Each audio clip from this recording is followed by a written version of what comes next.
જો અમે પત્તા લઈને બેસી ગયા છે અને સમારવા. મમ્મી ખાંડે છે આદું, લસણ અને મરચાં. અને હવે એનો બાંધીશું લોટ.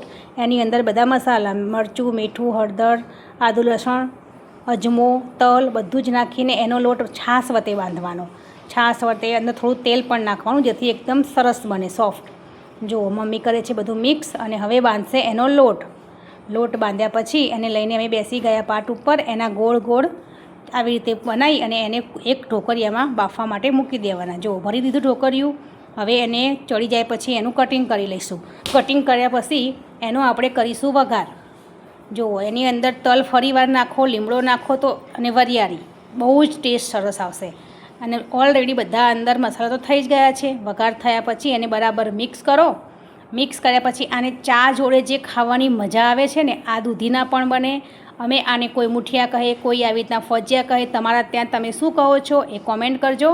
અને એકવાર તમે તમારા ઘેર બનાવજો. જય બહુચર.